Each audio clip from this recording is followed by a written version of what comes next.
आज हम लोग का नया टॉपिक है लाइट। आज हम लोग लाइट की स्टडी करेंगे, क्लास 10th में है। तो पहले ये समझते हैं कि व्हाट इज लाइट। ये लाइट होती क्या है आखिर। हम लोग क्या बात करते हैं, व्हाट इज लाइट।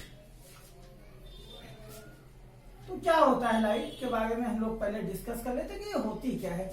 तो लाइट क्या होता है, सोर्स ऑफ एनर्जी होती है। मतलब जो अर्थ पे या प्लांट को भी जो एनर्जी का सोर्स होता है वो क्या होता है, लाइट से ही मिलती है। क्योंकि with the help of light जितने भी ग्रीन प्लांट होते हैं वो क्या करते हैं, फोटोसिंथेसिस के थ्रू अपना भोजन बनाते हैं। और लाइट क्या होता है, किसी भी चीज को हमें देखना है तो किसकी जरूरत होती है, लाइट की जरूरत होती है।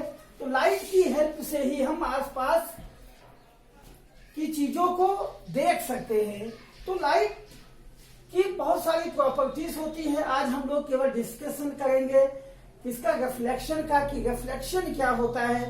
तो जो लाइट होती है, लाइट की एक स्पीड होती है, वो होती है 3 × 10⁸ मीटर पर सेकेंड। यानी इतने मीटर पर सेकेंड की स्पीड से लाइट क्या करती है, चलती है, गति करती है। और इसका एक इक्वेशन होती है E=mc², जिसे आइंस्टीन मास एनर्जी रिलेशन बोलते हैं। E=mc², m क्या होता है, मास, E energy, C speed of light. तो इन्होंने आइंस्टीन ने ही बताया था कि जो लाइट होती है ये क्या होती है, ये ट्रेवल कर सकती है वैक्यूम में भी। वैक्यूम का मतलब क्या होता है कि जहां पे एयर की एब्सेंस में भी कोई चीज ना हो वहां पे भी ये ट्रेवल कर सकती है। इसके लिए किसी मीडियम की जरूरत नहीं होती है। तो हम लोग अब पढ़ते हैं इसकी एक प्रॉपर्टी, रिफ्लेक्शन ऑफ लाइट। क्या पढ़ते हैं, रिफ्लेक्शन ऑफ लाइट।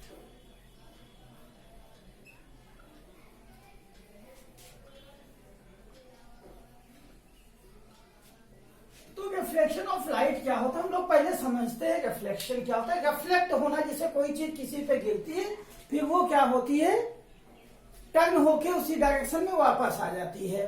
तो जैसे हम लोग बॉल को ऐसे फेंकते हैं तो न्यूटन थर्ड लॉ के अकॉर्डिंग फिर से वापस आ जाती है। वैसे लाइट में भी क्या होता है, रिफ्लेक्शन होता है।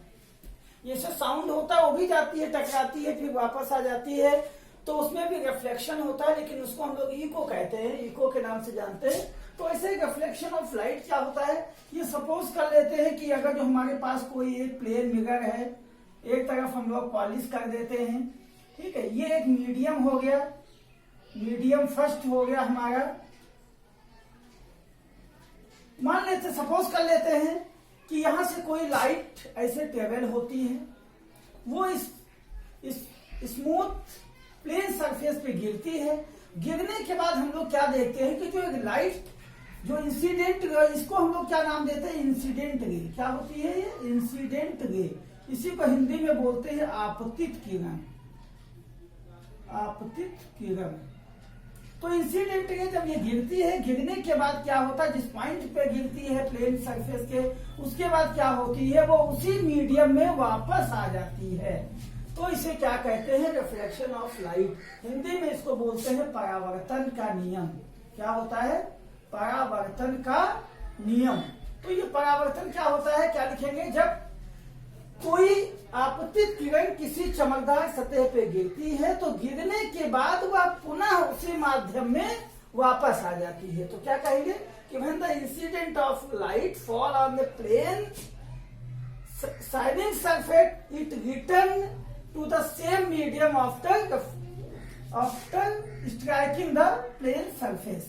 यानी जब ये किसी चमकदार सतह पे गिरती है तो गिरने के बाद ही क्या होती है, ये उसी मीडियम में वापस आ जाती है। अब ये जिस पॉइंट पे गिरती है, यहां से हम लोग एक लाइन ड्रॉ कर देते हैं, जिसको क्या बोलते हैं, नॉर्मल। क्या बोलते हैं, नॉर्मल। इसको हिंदी में बोलते हैं अभिलंब। क्या होता है, अभिलंब। इसको बोलते हैं आपतित किरण और इसको बोलते हैं परावर्तित किरण। तो ये हो गया इंसिडेंट रे, नॉर्मल, और ये हो गया रिफ्लेक्टेड रे। क्या हो गया ये, रिफ्लेक्टेड रे। तो इस तरीके से हम देख रहे हैं, यहां से देखते हैं कि इसके नॉर्मल के बीच और इंसिडेंट रे के बीच एक एंगल बनता है जिसको बोलते हैं इंसिडेंट एंगल। ये हमेशा नॉर्मल से ही लिया जाता है, बेस से नहीं लेते। इसके साथ में जो एंगल बनेगा नॉर्मल के साथ में वो फाइंड करते हैं। इसी तरीके से जितना ये एंगल होता है ये रिफ्लेक्टेड एंगल कहलाता है, ये आपतन कोण और ये परावर्तन कोण कहलाता है। ठीक है, तो इस तरीके से ये हमारा हो गया रिफ्लेक्शन ऑफ लाइट की डेफिनेशन कि क्या होता है। फिर से एक बार हम लोग रिवाइज करते हैं कि जब कोई रेज किसी चमकदार सतह पे गिरती है तो गिरने के बाद क्या होता है, वह उसी माध्यम में पुनः वापस लौट जाती है। ठीक है, इस तरीके से जिस पॉइंट पे गिरती है उसको पॉइंट ऑफ इंसिडेंट कहते हैं। इससे हम लोग एक नॉर्मल ड्रा कर देते हैं जिसको नॉर्मल कहते हैं, अभिलंब कहते हैं। इस नॉर्मल के साथ जो एंगल बनता है उसको इंसिडेंट एंगल बोलते हैं और ये रिफ्लेक्टेड एंगल बोलते हैं। इस तरीके से ये रिफ्लेक्शन हो गया। अब इसके बाद हम लोग पढ़ते हैं law of reflection. Law of reflection, law of reflection में क्या है, फर्स्ट लॉ हमारा क्या कहता है। अगर इस डायग्राम को हम लोग देखें तो क्या देखते हैं कि incident ray, reflected ray and normal lie at the same plane at a point. मतलब आपतित किरण, परावर्तित किरण और अभिलंब तीनों एक ही बिंदु पर एक ही तल में स्थित होते हैं। तो हम लोग क्या लिख सकते हैं, फर्स्ट डिफिनेशन इसकी जो क्या है, इंसिडेंट रे क्या लिखते हैं, incident ray, reflected ray and normal lie at a point on a plane surface. Hindi में क्या बोलेंगे कि आपतित किरण, परावर्तित किरण और अभिलंब तीनों एक ही तल के एक ही बिंदु पर स्थित होते हैं। सेकेंड लॉ हमारा क्या कहता है, यानी फर्स्ट लॉ हमारा क्या हो गया, incident ray comma reflected ray and normal lie same plane at a point. Second law की बात हम लोग करते हैं तो क्या लिखेंगे, हम लोगों ने क्या देख रहे हैं यहाँ पे कि जो हमारा रिफ्लेक्टेड एंगल है, परावर्तन कोण है, वो आपतन कोण के सदैव बराबर होता है। कहने का मतलब क्या हो गया, angle R is always equal to angle I। मतलब it means reflected angle is always equal to the incident angle, यानी दोनों एंगल आपस में बराबर होंगे। ये आपस में बराबर होंगे, ना कि ये और ये। अगर इनकेस किसी न्यूमेरिकल में ये क्वेश्चन गिवन होता है, ये एंगल गिवन है जैसे 60, तो हम लोग 90 से माइनस करके इस एंगल को फाइंड आउट कर लेंगे, फिर जितना ये है उतना ही ये एंगल होगा। तो इस तरीके से हमने पढ़ा रिफ्लेक्शन ऑफ लाइट। अब रिफ्लेक्शन ऑफ लाइट के बाद हम लोग क्या पढ़ते हैं,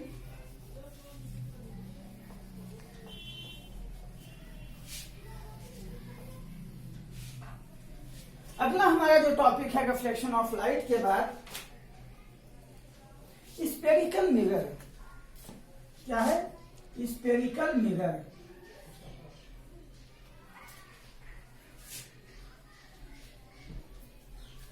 स्फेरिकल मिरर क्या चीज होती है, तो हम लोग जानते हैं जैसे चूड़ी ले लिया हमने, ये स्पेयर हो गया। अब इसको हम लोग क्या करते हैं, इसका कोई ना कोई ये सेंटर होगा। क्या होगा, ये सेंटर होगा। अब इसको अगर जो हम लोग दो पार्ट में डिवाइड कर दें, सपोज कर लिया ये हमने ये दो पार्ट में डिवाइड कर दिया तो वो टूट गई चूड़ी। अब हम लोग क्या देख रहे हैं कि इसको अगर जो यहां से एक लाइन ज्वाइन कर सकते हैं, एक इधर भी और एक इधर भी ज्वाइन कर सकते हैं। ये एक पॉइंट हमको दे दे, ये ए हो गया और इस तरीके से मान लेते हैं ए डैश हो गया, या इसको अलग कर दें। अब इसमें हम लोग क्या करें, इसमें पॉलिश कर देते हैं। क्या करते हैं, पॉलिश कर देते हैं। तो एक हम क्या कर सकते हैं, पॉलिश इधर कर सकते हैं एक मिनट में, और एक में हम लोग क्या कर सकते हैं, अंदर की तरफ कर सकते हैं। इस तरीके से पॉलिश के अकॉर्डिंग दो टाइप के हो गए। क्या हो गए, दो टाइप के हो गए। इसका नाम भी अगर जो कुछ देना चाहे तो MN ये हो गया, इस तरीके से ये हो गया, एक मिरर हो गया। इसको हम लोग क्या कह सकते हैं, इसको हम लोग नाम देते हैं, क्या नाम देते हैं, कॉनकेव मिरर। ये कौन सा मिरर है, कॉनकेव मिरर। ठीक, ये जो बचा, जो अंदर की तरफ पॉलिश है, वो क्या होता है, कॉन्वेक्स मिरर। इस तरीके से हमने देखा कि हमारे दो मिरर बनके तैयार हो गए पॉलिश के अकॉर्डिंग। एक में बाहर पॉलिश है, एक में अंदर की तरफ पॉलिश है, और एक में बाहर की तरफ पॉलिश है। ठीक है, तो इस तरीके से कॉन्वेक्स मिरर हो गया, और ये जिसमें बाहर की तरफ पॉलिश है वो क्या हो गया, कॉनकेव मिरर हो गया। अब हम लोग इस मिरर से रिलेटेड जितनी डिफिनेशंस है उसको पढ़ते हैं। ये कॉनकेव मिरर हो गया। ये जिस सेंटर से यहां से हमने ज्वाइन किया था उसका नाम O था। इस लाइन को जो होता है हमारा OA, इसको क्या बोलते हैं, प्रिंसिपल एक्सिस। ये क्या होता है, प्रिंसिपल एक्सिस, एंड इसको हिंदी में बोलते हैं मुख्य अक्ष। क्या होता है, प्रिंसिपल एक्सिस होता है। ये जो A पॉइंट है, A हमने सपोज किया है, ये होता है पोल। क्या होता है, ये हमारा पोल हो गया, और MN हमारा मिरर हो गया। क्या हो गया, MN ये मिरर हो गया। अच्छा, इसी को कॉनकेव मिरर को हम लोग क्या बोलते हैं, एक कन्वर्जिंग मिरर भी बोलते हैं। ये लाइट को क्या करता है, कन्वर्ज करता है। ये क्या होता है, it is also known as converging mirror. ये क्या होता है, ये कन्वर्जिंग मिरर के नाम से भी जाता है। तो कहने का मतलब क्या हो गया, a mirror which is polished from the bulging side, जो क्या हुआ, उभरा हुआ है, निकला हुआ है बाहर की तरफ। ठीक है, आप hollow sphere such that the reflecting side is towards the hollow side is called the concave mirror। ये क्या हो गया, ये concave mirror हमारा हो गया। तो यहाँ पे O हमारा प्रिंसिपल एक्सिस हो गया, A हमारा पोल हो गया। अब इससे रिलेटेड और भी डिफिनेशंस हम इसी में देख लेते हैं। इसके मिड कहीं ना कहीं पे इसके जो है एक पॉइंट होता है जिसको हम लोग बोलते हैं फोकल पॉइंट, F से डिनोट करते हैं, और इसी का जस्ट डबल जो होता है, वैसे पोल को ज्यादातर हम लोग P से डिनोट करते हैं। यहाँ पे P भी लिख सकते हैं, OP, क्योंकि P फॉर पोल समझने में आसानी होगी, इसलिए इसको P से पोल दिखा देते हैं। और P से F जो भी डिस्टेंस होगी, उतने ही डिस्टेंस F से लेकर एक पॉइंट होगा C। क्या होगा, C जो है जिसको हम लोग बोलते हैं सेंटर ऑफ कर्वेचर। यहाँ पे ये पॉइंट था, ये क्या होता है, सेंटर ऑफ कर्वेचर। यानी हमारा जो फोकल पॉइंट होगा वो हमेशा जो सेंटर ऑफ कर्वेचर का होगा वो क्या होगा, हाफ होता है। तो यहाँ पे हमारा C पॉइंट था,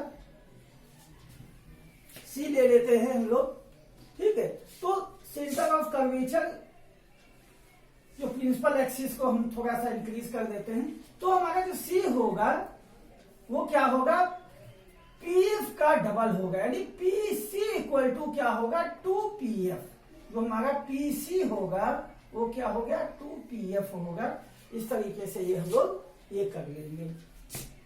ठीक है, तो ये एक प्रिंसिपल एक्सिस होगी, हमने इसका कुछ नाम दे देंगे, PX सपोज कर लिया, हो गया। इसी प्रिंसिपल एक्सिस पे फोकस पॉइंट होगा, फोकल पॉइंट होगा, और इसी पे सेंटर ऑफ कर्वेचर होगा जो C से डिनोट किया जाएगा। अब यहाँ पे जो P से लेकर F तक की डिस्टेंस होगी वो स्मॉल f कहलाएगी, और P से लेकर C तक की जो डिस्टेंस होगी वो क्या कहलाएगी, 2f कहलाएगी। क्या होती है, ये 2f होता है। और जितनी भी डिस्टेंस हम मेजर करेंगे सब पोल से करेंगे, और ये सब मिरर के लेफ्ट साइड में रहेगा, तो ये सब माइनस से डिनोट की जाएगी। तो ये सब साइन कन्वेक्शन रूल के अकॉर्डिंग हम लोग चलेंगे। जब पोल से जो चीज लेफ्ट में है वो माइनस, जो चीज राइट में है वो प्लस, जो चीज अप में है वो प्लस, जो चीज नीचे है वो माइनस में होगा।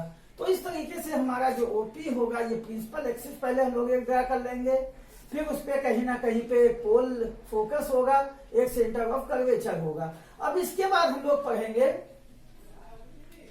क्या पढ़ेंगे, कि कैसे इमेज फ्रेम होती है, कैसे इमेज फ्रेम होती है। तो एक बार फिर से रिपीट कर लेते हैं। ये कौन सा मिरर हो गया, कॉनकेव मिरर, या इसी को हम लोग बोलते हैं कन्वर्जिंग मिरर हो जाता है। इस पर एक पॉइंट होता है जो मिड पॉइंट होता है, जो सेंटर से ज्वाइन होता है, पोल हो गया। उस पोल से कुछ डिस्टेंस पे एक पॉइंट फोकस पॉइंट होता है, फोकल पॉइंट होता है, और एक सेंटर ऑफ कर्वेचर होता है। यानी हमारा जो ये कहने का मतलब ये है, जो पीएफ और एफसी दोनों आपस में इक्वल होते हैं, या ये कह सकते हैं कि जो पीसी होता है वो पीएफ का डबल होता है। इस तरीके से ये हमारा रेडियस ऑफ कर्वेचर हो गया।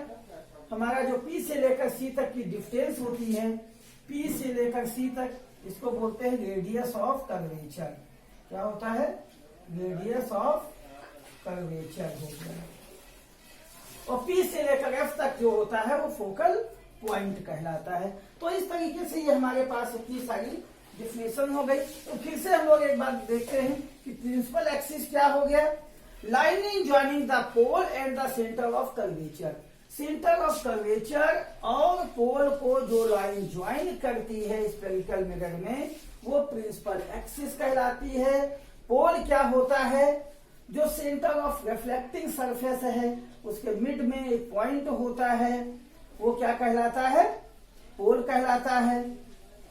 सेंटर ऑफ कर्वेचर क्या होता है? The centre of hollow glass sphere, मतलब एक खोखला जो ग्लास होता है sphere, which is the spherical mirror is a part is called the centre of curvature. यानी कि जैसे हमने बताया ना कि पूरा ये हमने जो गोला बनाया था कि तो एक इसका ये सेंटर होता है, जिसका ये एक हिस्सा होता है, वो चीज हमारा क्या कहलाता है?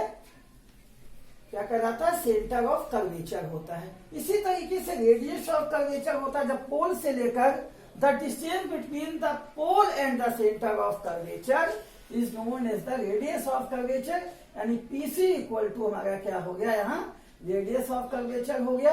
ये कितना हो गया? ये 2f के इक्वल होता है। इस तरीके से इतने सारे पॉइंट्स हम लोगों ने पढ़ा। इसके बाद हम लोग देख लेते हैं दूसरा सा मिरर जो बाकी रह गया है, उसमें भी सब कुछ यही होता है। बस क्या होता है, उसकी पॉलिश की जो साइड होती है वो चेंज कर दी गई थी। क्या हो गया था? जो पॉलिश था वो हमारा चेंज हो गया था।